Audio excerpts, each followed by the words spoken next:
Shooting it raw? Yes. Shooting it raw.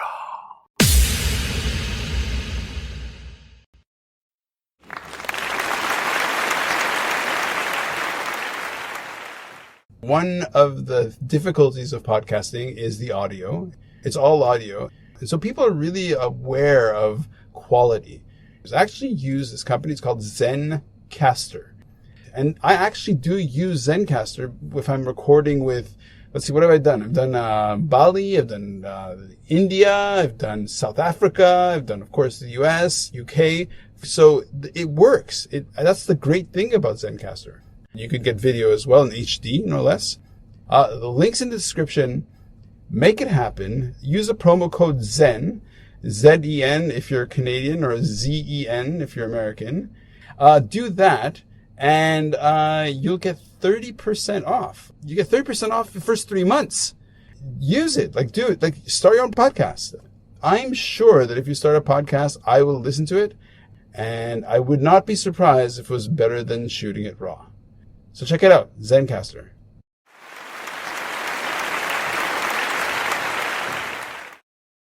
There's this thing called VinoVest, and people are beginning to talk about it. It's on TechCrunch, Forbes, and what is it? It's basically people who invest in fine wine and make money off that. Fine wine is essentially, it's the best kept secret, right? Because wine doesn't really change in value all that much. It actually gains in value. So you actually get ownership of world-class wines, and it's attractive, and it's a really strong investment that wealthy people know all about this stuff. I mean, you get 500% returns. It's nuts. So VinoVest, links in the description as always. Check them out. Use Shooting It Raw as your promotional code. And if you do that, you'll get 2 months of no fees. So check out the website. You can see how it works and why wine is actually an amazing investment. And yeah, so check it out. You might just make a huge ton of cash.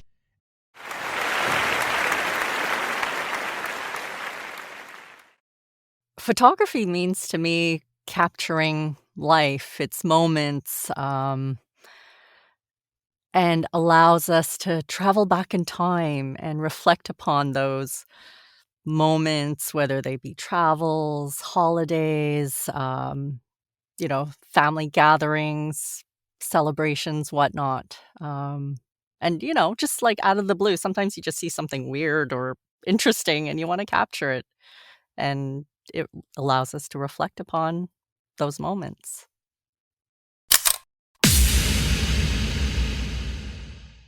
Theresa Ho! Hello. So good to see you. Guess what? What? I started this podcast when the pandemic started. I said, okay. This has been simmering all this time. I might as well just do it. Okay. So basically about 2 years ago. And you are episode 100. Wow. Oh, thank you. I am so honored to be celebrating with you for your 100th episode. That's amazing. Congratulations. All right! Wow. Good for you. I mean, it's a lot of work. I know podcasts are a ton of work. I'm going to find out why you know this. Why do you know this? But let's see. Well, talking about the pandemic, I kind of started before the pandemic. I had started my reintegration into reusing my voice in a creative way or professionally. But before the pandemic, life was just super hectic and I was kind of going at a snail's pace. But I guess, the pandemic hasn't been great for most people, but there are some good sides to it. And having extra time allowed me to get the training that I wanted to get before I launched this voiceover business / career that I had slowly been working on. So yeah, basically, it was kind of like a blessing in disguise, I guess, for me. But right. Yeah. This is so good because I was talking to my daughter about was the last time we'd spoken or seen each other or Hmm. whatever. And I kind of gave up. I said, I have no idea. I'm going to guess high school, maybe, I don't know. Like We actually when did we, we saw each other in Montreal. I don't remember the year, but I remember we went to like a restaurant slash bar on Saint Laurent, like a Spanish place. okay. Yeah, with some other Okay. people from CJEP. So, Right, it was right. a long Okay. time ago, but yeah. Yeah. Then, okay, I did get run over by a car, so I have a bit of brain injury. So Oh maybe I dear. forget things. It's okay. Well, All we're all bad old getting to things. a point in life where we start to forget things, but uh, Yeah, well, okay. So look, shall we jump into your first photograph? sure. Awesome. This is so fun. This is so great. So this photograph is titled Fashionista, Okay. and it's. So I'm going to ask something. Is this done with with your phone or with just a camera? That would have that's a good question. It was probably done with a camera back then. That was this Yeah. yeah, this photo was taken during my last trip to Europe. Oh, okay. Yeah, so it was quite a while ago, and, I think the pandemic kind of comes back a lot within the photos that I sent you. Not that the pandemic is relevant to Mm-hmm. obviously when the photos were taken, most of them, but I love traveling. So a lot of the photos I Mm-hmm. sent you are about my travels, whether they're alone or with a friend or with my family. So this one was with my family. This was with my son. This photo is of my son Mm-hmm. at a fashion museum. And again, I guess I have this business side of me, but I have this creative side of me. And Mm-hmm. with the creative side, fashion for sure is part of it. I believe that fashion, Okay. it's not just about the aesthetics, but it's about creativity, whether how you put together an outfit or as a designer, putting together Okay. colors, fabrics, textures. There's so many components to fashion. So, yeah. Mm-hmm. So that was, Well, I was like, we got to go to this museum. so first of all, what city is this museum in? It's in a small town in Spain. Sorry, I Oh, in don't. Spain. Yeah, Okay. it's the Balenciaga Museum. Okay. So Okay. yeah. So your son is standing, like you're just shooting straight on, and Hmm. you see his whole body. Behind him is a mirror. Hmm. The light is incandescent from above. So it's a kind of, on the one hand, it's quite soft. So he's got perfect skin, perfect hair, this gray fabric that's ballooning around him like a cape or something and Hmm. tied around his neck. He's looking at you with a very neutral expression. The floor has checkerboard black and white tile, and the actual image itself, there's not much color except for the skin, and behind on a coat rack or something, there's like what seems to be a shirt or a blouse or a skirt or a jacket. It's got a bit of pink, but with satin. Hmm. And it looks like, now that you mentioned that it's kind of in a museum space, there are some things about it that are kind of museum-ish in that everything's well placed, and there's in the reflection you can't read what it says, I don't think, but there's some text and some, I guess it's describing the display or the installation or whatever it is. So why don't you walk us through this image?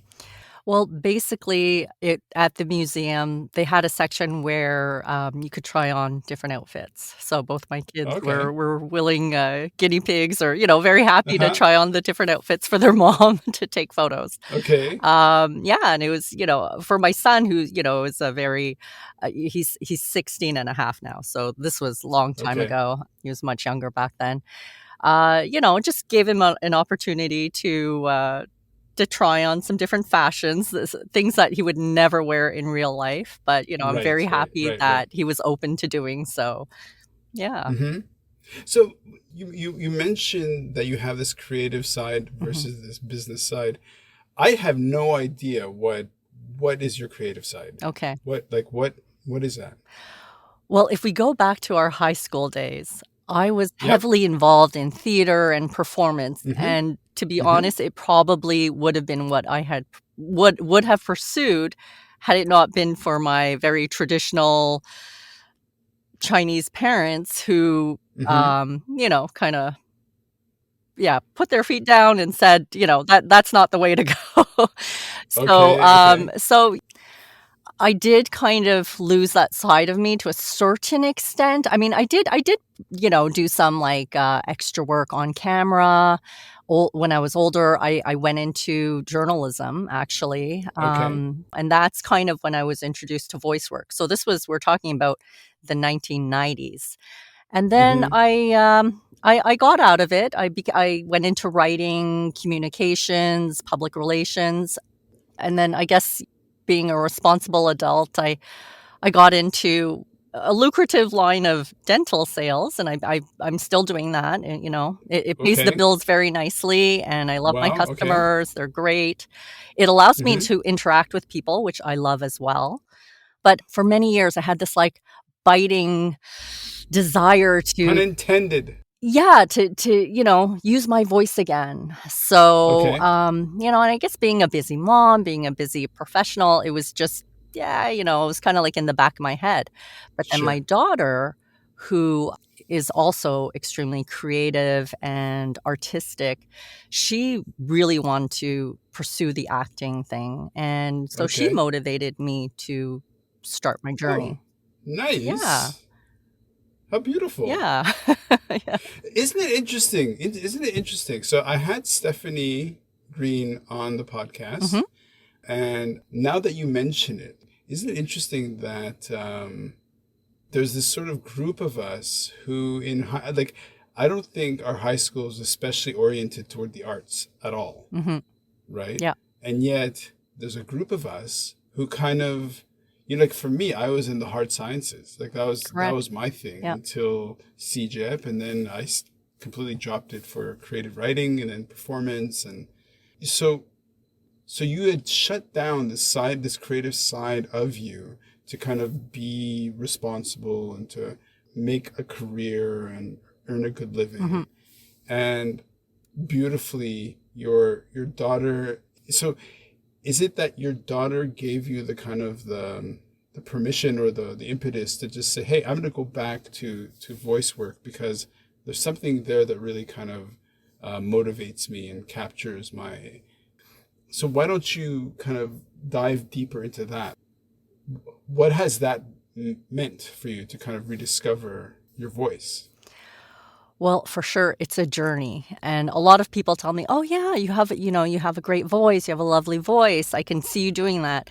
But it's so much more than the voice. It really is it's voice Mm-hmm. acting. So I've taken, like, a Right. ton of classes to kind of reintegrate myself, and the style has changed from back in the 1990s when I was kind of in that world. So When much has people didn't changed. speak Sorry? clearly and that we spoke differently back in the 90s. Like Yeah, yeah, the style we the weren't style using now consonants. well, right now, the style is, they call it conversational, but basically, half the time, you just need to kind of sound like you're talking to your friend and not sound Okay. like you're selling something, even though you may be. So you're doing voice work for what? For TV commercials? Like, Well, like I said, I'm kind of new back into it, so, this is the okay. beginning of my journey, and most of the work I've been booking is, e-learning, actually. So it's, Oh, okay. it's Okay. internal training for employees. Yep. Yeah, that sort of thing. Yeah, I have done a Both English commercial, and but French?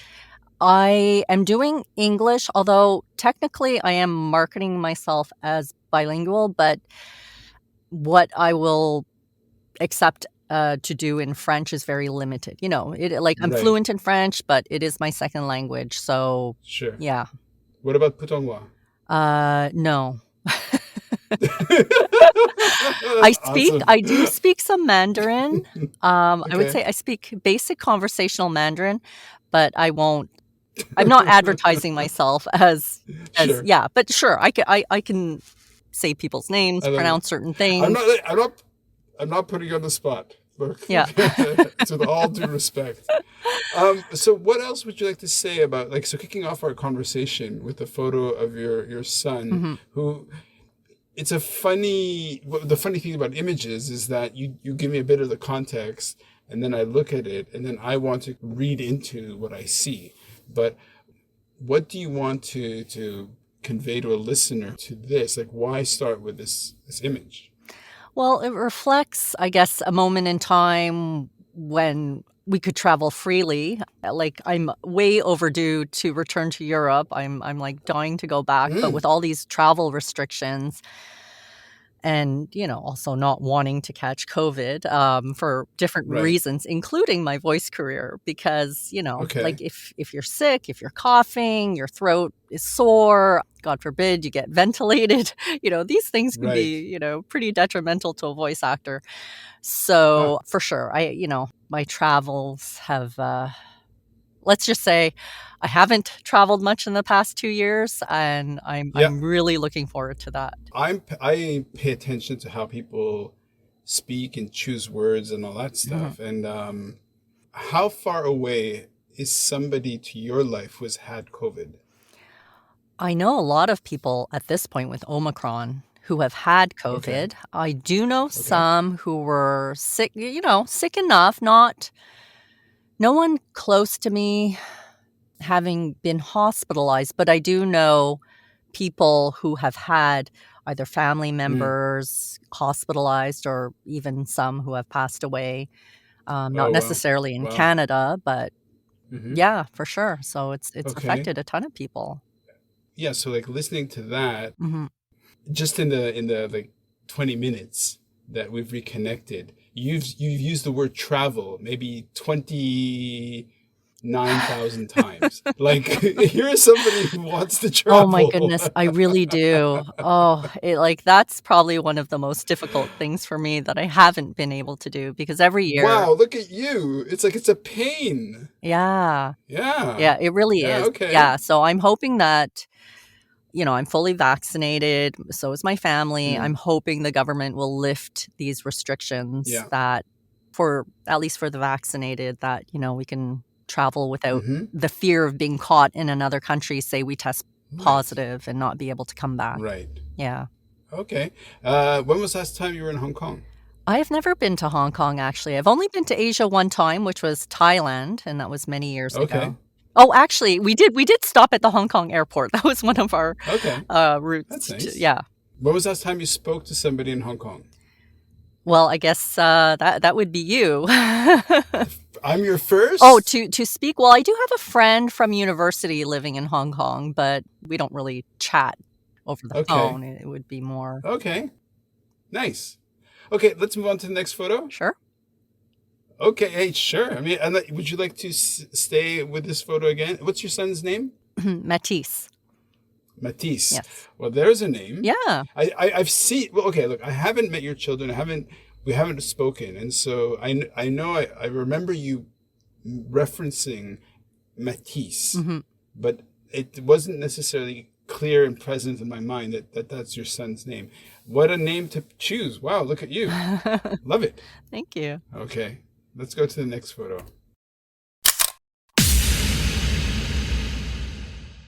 So the next one is, let me evoke the beach for you. So it's a Ah. big bright sky with lots of clouds. There's wind, so there's the palm trees, very tall, and this looks very windy. There's a kind of almost like a reflection pool, but it's a pool Mhm. with a lot of like deck chairs and everything that are at the level of the pool. So it's very, very tropical, beautiful. I'm trying to evoke feelings of you being like, this is not Montreal. It is not. It's definitely not. No, that photo was taken in Mexico. It was a Okay. trip I took with my best friend for our 40th birthday. Her birthday is 2 Okay. days before mine, so we went together and we Okay. celebrated. You're Uh, 40? I am much older than 40, but Okay. oh, actually, was it sorry, it was our 45th birthday. It was for our 40th. What, 45th Yes, birthday? yes, yeah. Are we the same age? I believe that we are. I thought you were 30. What are Oh you my talking goodness. about? Yeah, Okay. I'm middle-aged. I'm not ashamed of it. You're beautiful, darling. You're totally beautiful. Thank You're you. lovely. Thank you. So Mexico, where in Mexico are we looking at? That was Cancun, and it was Okay. the Club Med resort. It was actually the first time I went to a Oh, resort. And okay. I was never like a resort person. I was more The of, Club Med. So it younger. was, When I yeah. was younger, it was like the backpacking through Europe, and Yeah. I absolutely love Europe, and I'm dying to go back. But Okay. yeah, we want to take this trip to rest, relaxation, and a little bit of partying as well to celebrate our Mm-hmm. birthdays. And Mm-hmm. yeah, Nice. I discovered the beach, and I honestly I love it. It gives me Mm, it re-energizes me, but it also for sure. there's a calm when being on the beach and the ocean. And I'm a terrible swimmer, so it's not about swimming, but it's just that Mm-hmm. tropical environment. I love it. Sure. Yeah. Okay. So how do we tie that? Okay, so some people have the bug of travel. Like Hmm. I arguably I do as well. Delian, my wife Delian, on our I guess it'd be our fifth date or fourth date, we went to Thailand for 2 weeks. So everyone's just like, oh, you just met and you're gonna go to Thailand for 2 weeks. And it's like, yeah. And everybody's just like, well, what happens if it doesn't work out? It's like, well, she'll go left and I'll go right. Hmm. But our relationship was always punctuated by lots and lots of travel. And so why don't you talk about what is it about going into a new environment? Because, it's not, I mean, I would imagine Mexico is different enough from Montreal, but then you like going into Europe, Hmm. yeah, to Europe. And so what is it specifically about travel that you miss the most and that really hits something deep inside you? I guess I love learning about people, their cultures, trying different foods, and the architecture, just immersing yourself within that culture. So for sure, and a resort is not the real experience. Yeah, of For course, sure. of course. That was more Yeah, about, just having yeah, fun and resting, but being on the beach. drinking. But Yeah, but that being said, yeah. you still meet a ton of people from different countries, and I'm an extrovert, so I will Mm-hmm. chit chat with everyone. Yeah, we met people from, Europe, from Mexico, even talking with the locals who work there, chit chatting with them. It's great. Sure. Yeah.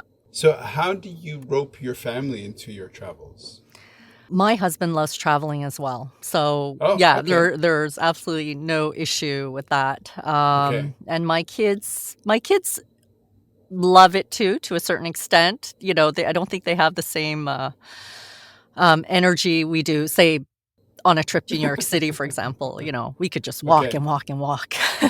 Yeah, That being yeah, said, they yeah. were younger the last time we went, and Okay. they get tired basically.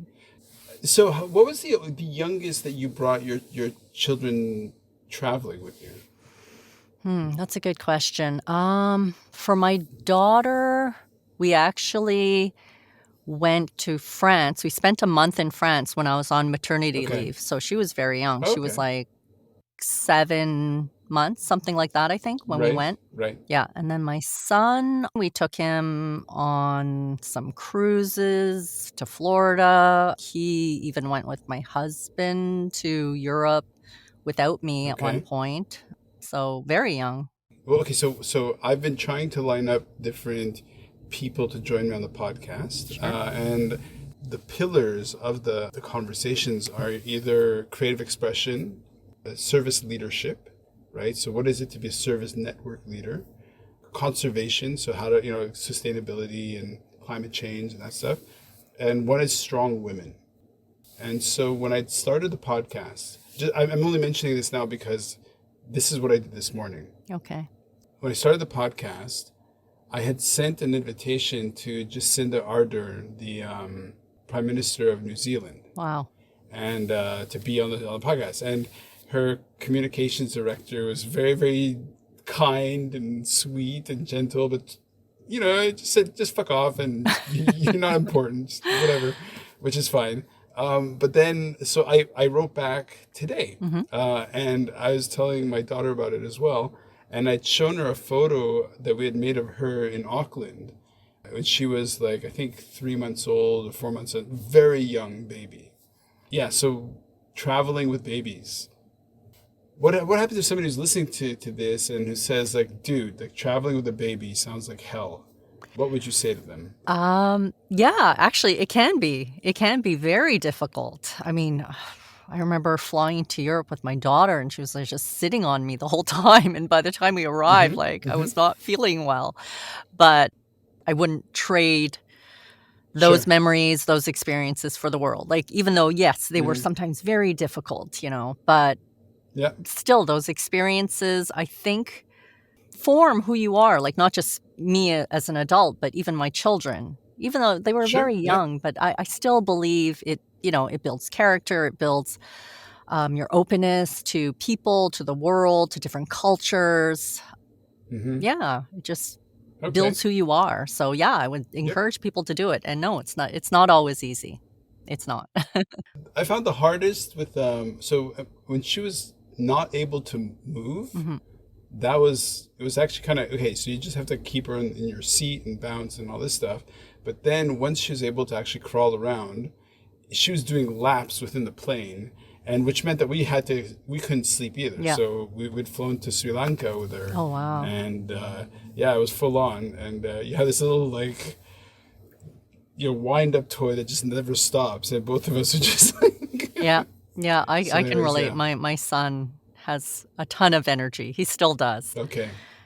Matisse, why did you choose Matisse as a name? It's a regal name. Oh, we were looking for a name that would sound good in French and English. Sure. Living in Montreal, my husband is Quebecois, and yeah, we like that name. We didn't want to choose something overly common either. Although Sure. it's relatively popular in France, I believe. But Oh, really? yeah, Okay. yeah, No, it's beautiful. yeah. It's beautiful. My first Matisse to date. Oh, okay, very nice. So let's move to the next photo. Sure. Okay, okay. So this is your daughter. Hmm. She's mid pose. She's kind of wearing what seems to be a kind of like a flamenco slash a Spanish sort of dress with her hair in a ponytail or a bun. I don't know, just pulled back. She's very pretty. She's wearing this red and black. It's very bold. It's very bold. So it communicates to me that she's had a lot of dance classes because Hmm. she's holding a pose that is very dance-ish. Yep. So take it away. Okay. So I believe, again, this photo is from many years ago. It was after a dance performance. Okay. Yeah, so she took some dance classes at school and elsewhere. Yes, she is a dancer. And it was after a flamenco little number. So yeah, it was Nice, cute. nice. And I chose this photo because, well, she is kind of like a mini me, in terms Okay. of everyone says she looks like me. She Yep. does the acting, dancing, and I've also taken up dance as well, and I love it. And it is Okay. definitely something that energizes me, fulfills another creative side of me as well. Mm-hmm. So it's a big part of my life now. And again, with the pandemic, unfortunately, I haven't been able to dance as much as I would like. And I'm not talking about like, going to dance in a club necessarily, but I've started taking, well, pre-pandemic, I was taking salsa classes, bachata, I was doing Zumba Mm-hmm. regularly, I was taking ballet classes. So, Oh, wow. yeah. Okay. So if we do end up repeating ourselves Mhm. or restart like so this premise that the way humans learn is really by copying one another.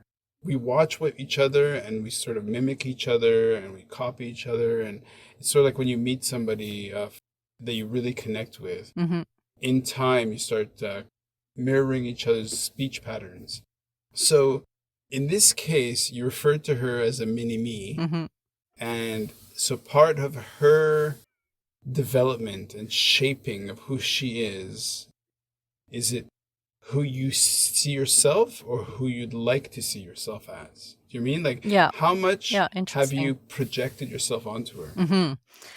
Well, I think that we have introduced her to these different forms of art, and she has excelled at them. She loves them. Like, at a certain point, sometimes you gotta give a little nudge, especially now she's a teenager. So, as a teen, Okay. she'd probably prefer to just stay on her phone or, or play video games all the Okay. time. And that's not healthy. So, for both our kids, we encourage them to have like a physical activity, Sure. artistic, hopefully. Like my son was playing piano for many, many years as well, but at a certain point, he just didn't like it anymore. And, Sure. it wasn't going anywhere. So, we agreed, okay, let's stop. But at least he had those years of Sure. the musical training, and hopefully it affected part of his Well, it's brain, in there. a creative Yeah, part it's in or there. yeah. Yep. So, same thing with her. Hmm. She wants to continue with these things. We're very reasonable in terms of any expectations of Hmm. yeah, it's for fun. Okay. Okay. Mhm. So when you grew up, did you, so for example, like there was a book years ago, not that many years ago, but the whole thing about like the sort of parenting style that I think either first generation or second generation Asian parents, I think it was called like the dragon something parenting, Mhm. of just really pushing your kids and so, and I think it's a immigrant thing, right? So Mhm. so were you born in Canada or were you I was born born in outside of Canada? yeah, I was born in France actually. And then Oh, we moved okay. here. We moved to Montreal when I was a baby. Oh, okay, Mhm. okay. Okay. So were your parents like first generation Canadians, but also they had lived in France? They lived So in France. They were they're both they were French? they were born in China, Okay. but as young adults had moved around a lot. Oh, okay, okay, Mhm. okay. Yeah. Okay. And so they weren't really, when you kind of imagine, like, for example, my parents were like first generation to Canada, not coming from France, but coming from, Israel and Morocco, poor and really kind of fighting. So their ethos and their mentality coming to Canada was like, our life was really hard. We're going to push you to become a doctor, and we're going to push you to Yeah. become whatever. So is that the environment you grew up in on the South Shore, or Mhm. like what was that for you? Like, were there heavy expectations? To a certain extent, yes. They were very much, the typical Asian parent wanting their child to excel in school academically. Sure. I was a good student, but I wasn't a top student. Right. I like math and science are really not my forte, you know. um, so they weren't too bad, I think they were happy when I went into, journalism. They were fine with that. So you go into Mhm. journalism, and then you have children, and your daughter is the younger. So you had your son and then your daughter, yeah? Or is your daughter the My elder? daughter is the youngest, yeah. Okay, it's younger. So Mhm. so do you feel like as a parent, what have, and it's true that these days the world that kids are kind of are born into or sort of growing up in is highly sophisticated, highly complex in ways that we didn't experience as kids, but one is not necessarily better than the other and all that stuff. But do you ever find yourself having an internal argument about how you're going to push or encourage your kids, or are you more hands off, more so chill? Yeah, like how do you and your husband negotiate your parenting style? Well, we are slightly different. So my husband is Quebecois, French Canadian, and I would say he's actually the stricter out of the 2, and, he's Okay. very focused on academics, and he sees my daughter doing well in math and sciences, so he's hoping that she's gonna go that route, but Mm-hmm. I know that Mm-hmm. she's not really interested in those subjects. She'll study hard and she'll do well in them. Is she gonna go down that route? I highly doubt it. Mm-hmm. So, no, I'm not gonna push her. If Mm-hmm. I'm quite open to whatever they want to do in life, because I think Right. at the end of the day, it will be their lives to live, and they have to be Yeah. happy, Yeah. But you can try one thing and switch down the road, just because you go Sure. down one route doesn't mean you can't change, which, I've done many times within my life. So, Sure. yeah. Sure. So in terms of the journalism, Mhm. I've done many different jobs. What haven't I done almost? Mhm. But so what kind of journalism were you doing? Like on camera, like written? It was I was on radio. Yeah, Okay. I was a reporter and newscaster. So I didn't do it for Oh. very long. It was something I did throughout university. I was on, Oh. university radio. I worked at some local Montreal radio stations as well. And I did it Okay. about a year after graduating from university. And then I left. Okay. Yeah. Okay. Well, how else can we? So as we're having a discussion, I'm looking at the photo Hmm. of your daughter holding this pose. If we were to look at it as a poetic, as a sort of a symbolic or a poetic expression, like what? There's a surface image of this very cute girl holding this pose. You said post performance. What else can we find within there? Is there a kind of an underlying message or idea that somebody else who sees this photo might be like taken by?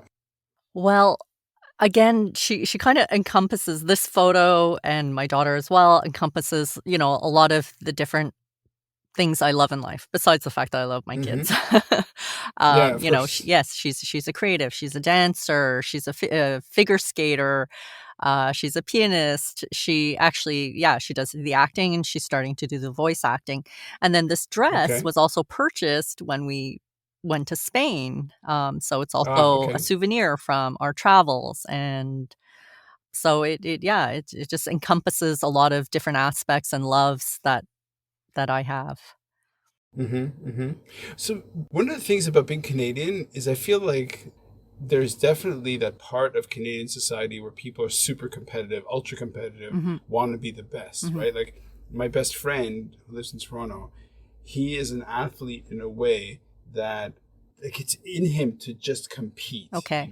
or my, my wife Delian is really competitive in a way that never say die. Hmm. But one thing I feel that we don't really see in Canada very much is this kind of ambition or this. I mean, I don't want it to sound like I'm saying Canadians are ambitious, right? Hmm. Because obviously they are. But would you say that in general you're a lot more chill about your expectations and your relationship to your daughter in a way that gives her the space to just be who she wants to be?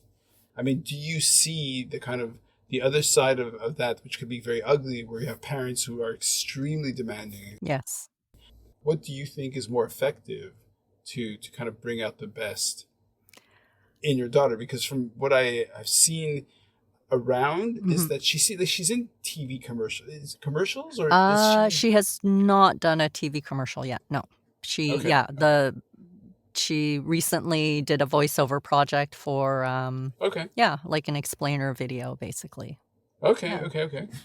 Yeah, I think there's a fine balance. I think kids do need to be pushed a little bit, prodded. Mm-hmm. Otherwise, they're kids, right? They're just gonna Right, wanna hang out and have fun, which I think is very important. Very important right. to enjoy life and to play and laugh and do the things you love, and not just work. And I think that could be the mentality of having grown up in Montreal, living in Montreal.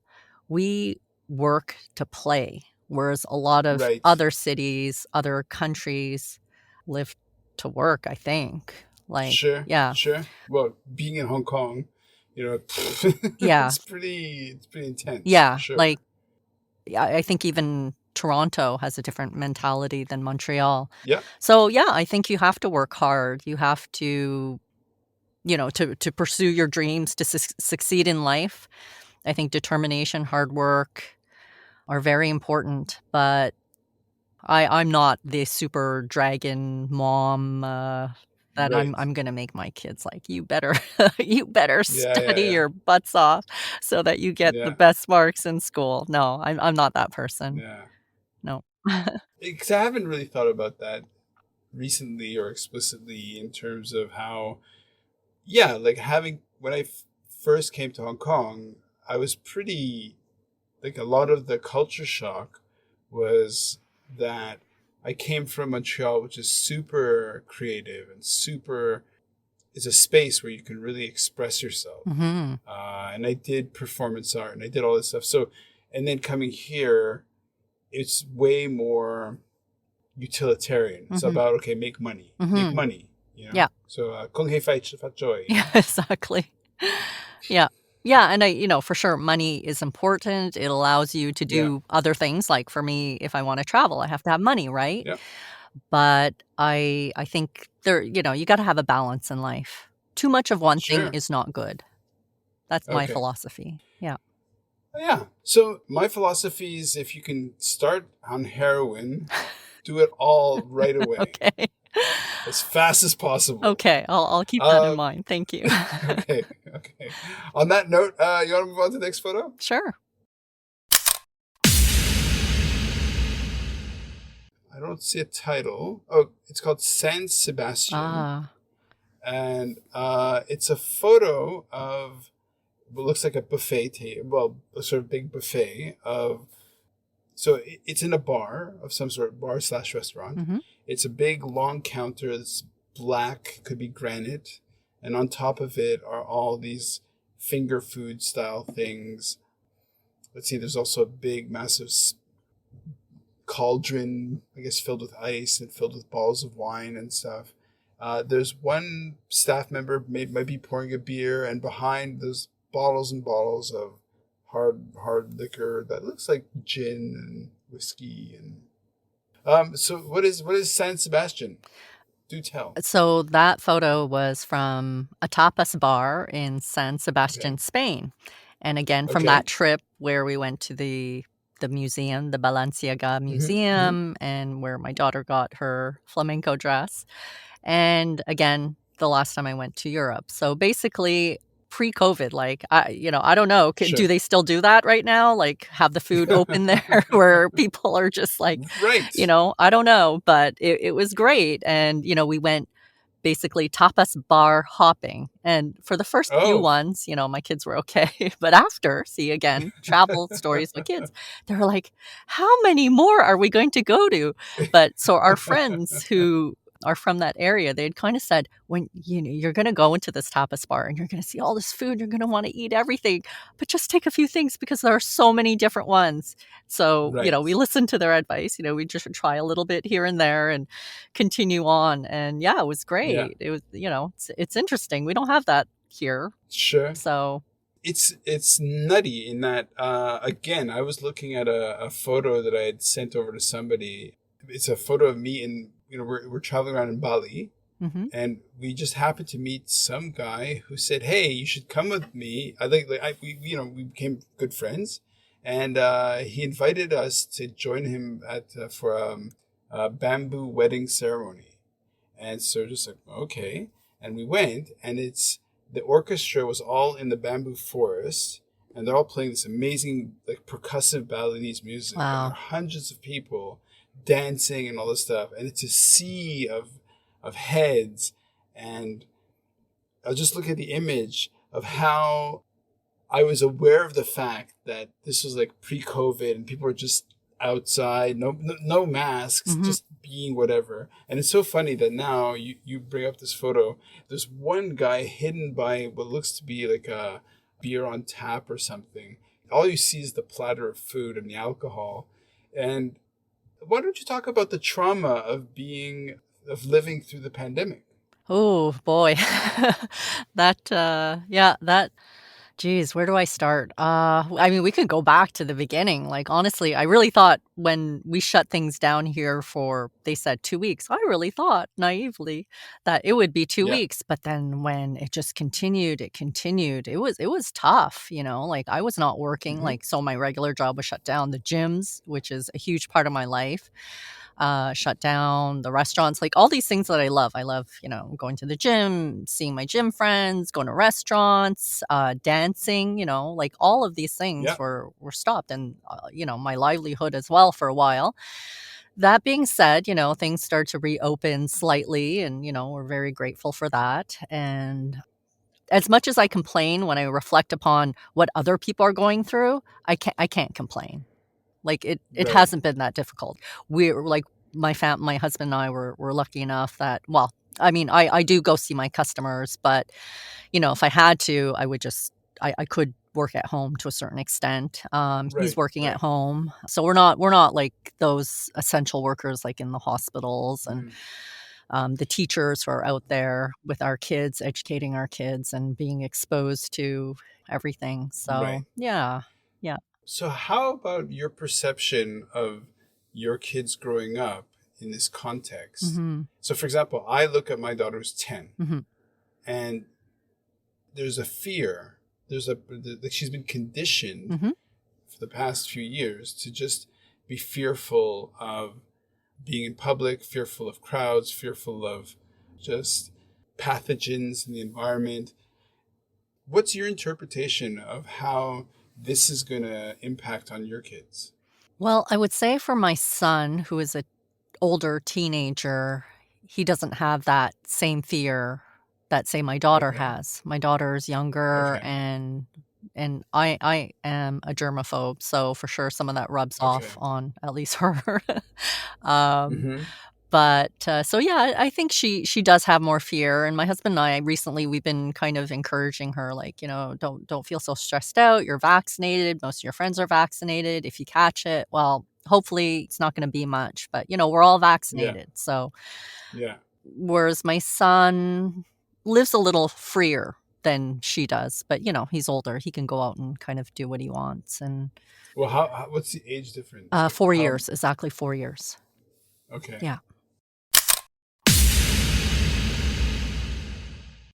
Photographs like of this scene in Spain of the tapas just kind of open to the Yeah, air. exactly. It's just like how can that I be? know, and do we do It's we like, go but back that's to that? I normal. don't know. But, yeah, I mean, we're hoping to go to Europe this summer, if hopefully Oh, really? yeah, well, Okay. we hope that the travel restrictions in terms of, the testing to come back into Sure. Canada for the vaccinated at least will be lifted, so I thought there's a country that said, you know what? That's it. We're done. We're not. We're gonna open. It's open now. Was it I Portugal? Was it? Where? I Where was think it? I think the UK is like that right now. I believe they've Oh, really? lifted We're just I like, think they've lifted all really? their restrictions, if I'm not mistaken. Okay. I Okay. mean, Okay. hopefully we're going that route, Sure. but who knows? Who Hong knows? Kong is the opposite pole. Mhm. Yeah, Asia is definitely more careful. Yeah. Yeah. Yeah. Yeah. Theresa Ho. The premise of the podcast is, if life really is a gift, how do we make every second count? So going back to kind of rediscover this, like, so would you have considered yourself a business owner before you started doing the voice work, or have you always been kind of like entrepreneurial? How has that caused you to grow? Well, I do have an entrepreneurial spirit. My parents opened up their business when I was relatively young child, so, I grew up Oh, with okay. with, business owner parents, so I understand. Oh, really? Yeah. I didn't know that. Yeah, Okay. yeah, yeah. Well, my father's passed away, but my mother, who's like Oh, 80, is still going strong. She doesn't wow. want to give it up, although I think it's Okay. coming, where she will have to hang in the towel. But yeah. Okay. In terms of my dental sales, I'm actually an independent contractor. So I'm not an employee. So the way I work is, yes, I work for one particular company, but I do run my Yeah. dental business kind of like when like it's your own business. So when I go on Right. vacation, I don't shut everything off. which maybe is not great either, but What does that mean? Like you sell teeth? no, I don't, but some people do. I sell dental products, equipment. The company I work for, we can build dental offices, etc. Really? Yeah. X-rays? Yeah, everything. Yeah, we Wow. sell everything from like PPE, gloves, bibs, Yeah. masks to high-tech equipment. Okay. Yeah. Okay. Yeah. So I think so some of the skills that I have developed from that have translated into the voiceover business. How? Running the business. Well, So, no, just even knowing how to like invoice people or, simple things like right. that. Yeah. Right. Yeah. Because a lot of So, actors who maybe couldn't perform live or, on camera during COVID translated mhm, their skills into voiceover, but didn't necessarily have right. the business skills to, because you're really an entrepreneur, a solopreneur, whatever you want to Sure. call it. Yeah. Which is kind of what I do, only not in voiceover work. But yeah, that's interesting to me. Like in terms of being this one entrepreneur who's. So, what was the biggest failure?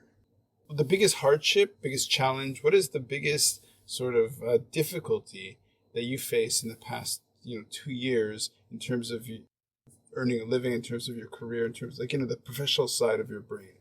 Well, it was really tough, I guess, mentally when everything was shut down. So for, I don't know, at least 3 months, I didn't work. So that was tough. Mm-hmm. Yeah. I mean, it Mm-hmm. wasn't a failure on my part, but that was the hardest mentally. And Right. so that's why when I say I can't complain now, because once that initial shutdown was done with, I've been working Mm-hmm. very steadily and throughout the pandemic, whereas we have like bars, restaurants, gyms, all these different businesses that have shut down continuously. And, Sure. I don't know how they survive, but that's tough. Yeah, well, my best friend runs a climbing gym in Toronto, and yeah, totally struggling. Yeah. Yeah, really, really hard. Yeah. Um, Theresa Ho, it was really great to catch up. Yeah, it was wonderful. Thank you for inviting me. No, it's great. It's not only about having the super flashy guest, really. It's more like I really love this idea that, the pandemic happens and it creates this kind of pressure onto how you live that forces you to invent yourself. Mm-hmm. And so you reinvented yourself, or you basically said, okay, well, I have no choice. Like I have to do something. And so then you started putting together this business. So you're in your home studio. Where are you right now? Correct. Yeah. I have this is my booth, my voiceover booth. In the house. Yes, in my house, in my office. Wow. Yeah. Oh, it's a whole thing. Like you have to have a home recording space. You have Yeah. to become basically an audio engineer of some sorts to Yeah. be able to Yeah. succeed. Yeah, because most of the stuff I do, I record on my own time, which is great, Mm-hmm. and I Mm-hmm. have to edit it so that it's broadcast ready. Amazing. Yeah. Teresa, Ren! thank you. You're welcome. Awesome. Thank you. Thank you so much. This has been great. My This has been great. pleasure. Yeah, it's been great. So nice to see you. Shooting it raw? Yes. Shooting it raw.